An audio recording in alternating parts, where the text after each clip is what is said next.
Hello students, welcome back to our channel Ahom Solution. আমাৰ চেনেলৰ আৰু এটা নতুন ভিডিঅ'লৈ তোমালোকক স্বাগতম জনাইছোঁ। সদায় কোৱাৰ দৰে আজিও কম, প্লিজ ভিডিঅ'টো শেষলৈকে চাবা। ভিডিঅ'টো ভাল পালে লাইক কৰিবা, শ্বেয়াৰ কৰিবা, বুজিবলৈ কিবা অসুবিধা হ'লে আমাক কমেণ্ট বক্সত কমেণ্ট কৰি জনাবা। আৰু আমাৰ চেনেলৰ পৰা এনেধৰণৰ ভিডিঅ'সমূহ লাভ কৰিবৰ বাবে প্লিজ আমাৰ চেনেলটো ছাবস্ক্ৰাইব কৰি থ'বা। লগতে বেল আইকনটো প্ৰেছ কৰি থ'বা যাতে আমাৰ প্ৰতিটো ভিডিঅ'ৰ সৈতে তোমালোক ন'টিফাই হৈ থাকে। আজি আমি এই ভিডিঅ'টোত ক্লাছ 8ৰ ইংলিছ পাঠ্যপুথিৰ lesson number 6 Manipur the jewel of the north ইষ্টৰ প্ৰশ্নৰ উত্তৰসমূহ আলোচনা কৰিম। গতিকে ব'লা ভিডিঅ'টো আজি আৰম্ভ কৰোঁ। প্ৰথমতে আছে answer each of the following questions in a single sentence. Where does Smriti's uncle live? স্মৃতিৰ খুৰা ক'ত বাস কৰে? Answer, Smriti's uncle lives in Imphal, the capital city of Manipur. স্মৃতিৰ খুৰাক মণিপুৰৰ ৰাজধানী ইম্ফলত বাস কৰে। What is Manipur called? Answer, Manipur is called a land of jewels. মণিপুৰক মণিমুকুতাৰ দেশ বুলি কোৱা হয়। When did Manipur come under the British rule? Manipur কেতিয়া ব্ৰিটিছৰ শাসনলৈ আহিছিল? Answer, Manipur came under the British rule in 1891. 1891 চনত ব্ৰিটিছৰ শাসনলৈ আহিছিল মণিপুৰ ৰাজ্যখন। When did it become a full-fledged state of India? ই কেতিয়াৰ পৰা সম্পূৰ্ণৰূপে এখন ভাৰতীয় ৰাজ্য হ'ল? Answer, after independence of India in 1947, it became a full-fledged state of India. 1947 চনত ভাৰতৰ স্বাধীনতা লাভৰ পাছৰ পৰাই ই সম্পূৰ্ণৰূপে এখন ভাৰতীয় ৰাজ্যৰূপে স্বীকৃতি লাভ কৰিলে। Who are the two Arjuna Award winners from Manipur? মণিপুৰৰ অৰ্জুন বঁটা বিজয়ী দুগৰাকীৰ নাম কোন? মণিপুৰৰ অৰ্জুন বঁটা বিজয়ী দুগৰাকী কোন কোন সুধিছে?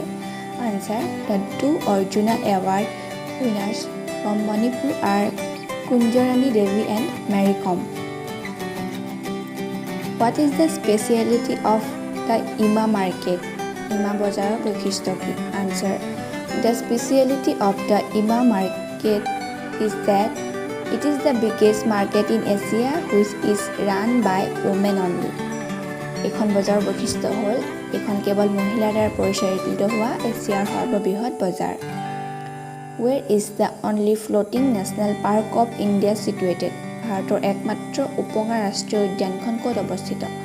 Answer, the only floating national park of India, Keibul Lamjau, is situated in Manipur. ভাৰতৰ একমাত্ৰ উপঙা ৰাষ্ট্ৰীয় উদ্যানখন হ'ল কেইবুল লামজাও, যি মণিপুৰত অৱস্থিত।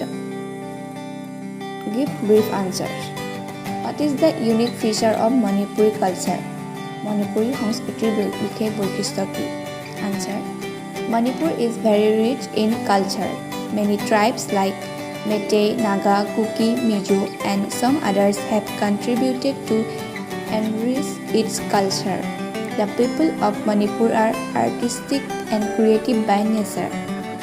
Their handloom and handicraft products are the best example of their artistic mind. Manipur সাংস্কৃতিক দিশত অত্যন্ত চহকী। বিভিন্ন জনজাতি যেনে মেইটেই, নাগা, কুকি, মিজো আৰু অন্য কিছুমান জনজাতিয়ে ইয়াৰ সংস্কৃতিক চহকী কৰি তুলিছে। মণিপুৰৰ লোকসকল শিল্পীসুলভ আৰু গঠনমূলক প্ৰকৃতিৰ। Next, write the boundaries of Manipur. Answer, to the north of the state there is Nagaland, Cachar district of Assam and Mizoram are to the west and south of the state respectively. To its east there is Myanmar. মণিপুৰৰ উত্তৰ দিশে আছে নাগালেণ্ড, কাছাৰ জিলা আৰু মিজোৰাম ক্ৰমান্বয়ে পশ্চিম আৰু দক্ষিণ দিশে আছে আৰু ইয়াৰ পূব দিশত আছে Myanmar. Next, what are the festivals celebrated in Manipur? মণিপুৰত কি কি উৎসৱ পালন কৰা হয়? Answer, Manipur is a place of festivals. One of the festivals is Lai Haraoba, which is the main festival of Manipur. Some other popular festivals are Dol Jatra, Rath Jatra, Seiraoba, etc. মণিপুৰৰ প্ৰধান উৎসৱ দেশ এখন। এইসমূহৰ মাজত পালন কৰা এটা উৎসৱ হ'ল লাইহিৰবা, যি ইয়াৰ প্ৰধান উৎসৱ। ইয়াত পালন কৰা অন্য কিছুমান জনপ্ৰিয় উৎসৱ হ'ল যেনে দৌল যাত্ৰা, ৰথ যাত্ৰা, চেৰৌ বা মণিপুৰৰ নৱবৰ্ষ ইত্যাদি। Next, what is the historical importance of Moirang? মৈৰাঙৰ ঐতিহাসিক বৈশিষ্ট্য কি? Answer, the historical importance of Moirang is Netaji Subhas Chandra Bose hoisted the first flag of Azad Hind Fauj there. মৈৰাঙৰ ঐতিহাসিক বৈশিষ্ট্য হ'ল যে ইয়াতে নেতাজী সুভাষ চন্দ্ৰ বসুৱে আজাদ হিন্দ ফৌজৰ প্ৰথম পতাকা উত্তোলন কৰিছিল। What is the contribution of Manipur in the field of sports? মণিপুৰৰ খেল জগতৰ দিশত কি অৰিহণা আছে? আনচাৰটো হ'ব, Manipur has contributed a lot in the field of sports. The game of polo is believed to have originated in Manipur. This small state has produced some of the finest sport person in India, both at the national and international levels. The weightlifter Kunjarani Devi has brought glory to Manipur as well as India by her performances in many international games. She was awarded the Arjuna Award in 1990. Sanamasa Sanu is another prominent weightlifter from Manipur. Dinko Singh and MC Mary Kom have also won many medals at the national and international level in boxing. Mary Kom was awarded with the Arjuna Award in 2003.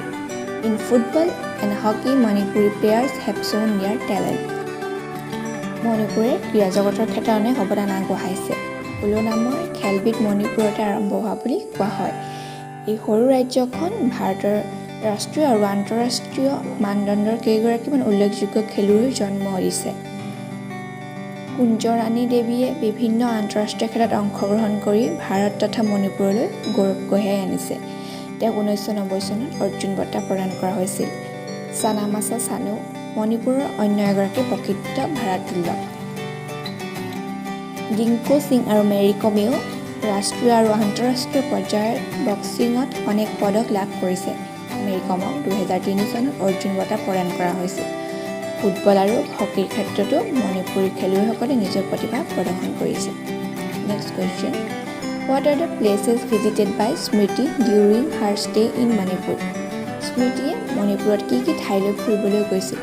Answer, during her stay in Imphal, Smriti visited many places in and around the town. She liked Sri Govindaji Temple, which is adjacent to the Palace of Manipur. It is a sacred place for the Vaishnavis. Smriti visited Shahid Minar, War Cemetery, Orchid Center, etc. with her aunt and cousins. Her aunt took her to the Ima market. It is probably the biggest market in Asia, which is run by women only. Another beautiful place near Imphal is Moirang. This place is a historical importance. Netaji Subhash Chandra Bose hoisted the first flag of Azad Hind Fauj here. There is a museum here which is worth to be visited. She also visited the famous Loktak Lake, which is only 3 kilometers away from Moirang. Next, she went to the only floating National Park of India. Kebil Lamjao is situated in Manipur, where Sangai area species of deer is found. মণিপুৰত থকা কেইদিনত স্মৃতিয়ে চহৰৰ আশে-পাশে থকা কেইবাখনো ঠাই ফুৰিবলৈ গৈছিল। তাই শ্ৰী গোবিন্দজী মন্দিৰটো ভাল পাইছিল, যিটো মণিপুৰৰ প্ৰসাদটোৰ লগত লাগি আছিল। ই বৈষ্ণৱসকলৰ এক পবিত্ৰ ঠাই আছিল। স্মৃতিয়ে তাই খুৰীয়েক আৰু ভায়েক ভনীয়েকৰ সৈতে শ্বহীদ মিনাৰ, ৱাৰ চিমেট্ৰি, অৰ্কিড কেন্দ্ৰ আদিলৈকো ফুৰিবলৈ গৈছিল। আৰু ইয়াৰ পৰা তাই ইমা মাৰ্কেটলৈ গৈছিল। ইমা মাৰ্কেটখন হৈছে এছিয়াৰ ভিতৰতে সৰ্ববৃহৎ বজাৰ, যিখন কেৱল মহিলাৰ দ্বাৰা পৰিচালিত হয়। ইম্ফলৰ ওচৰতে থকা অন্য এখন ধুনীয়া ঠাই হ'ল মৈৰাং। এই ঠাইডোখৰ এক ঐতিহাসিক গুৰুত্ব আছে যে নেতাজী সুভাষ চন্দ্ৰ বসুৱে আজাদ হিন্দ ফৌজৰ প্ৰথম পতাকা উত্তোলন কৰিছিল। ইয়াত এটা সংগ্ৰহালয় আছে যি সঁচাই চাবলগীয়া। তাৰ লগতে লোকটাক হ্ৰদো চালে যি মৈৰাঙৰ পৰা মাত্ৰ 3 কিলোমিটাৰ দূৰত্বত অৱস্থিত। ইয়াৰ পাছত তাই ভাৰতৰ একমাত্ৰ উপঙা ৰাষ্ট্ৰীয় উদ্যান কেইবুল লামজাওলৈ গৈছিল, য'ত চাঙাই নামৰ এবিধ বিশেষ প্ৰকৃতিৰ হৰিণা পোৱা যায়। গতিকে আজিৰ ভিডিঅ'টো তোমালোকক ইমানখিনি আগবঢ়ালোঁ। Thank U.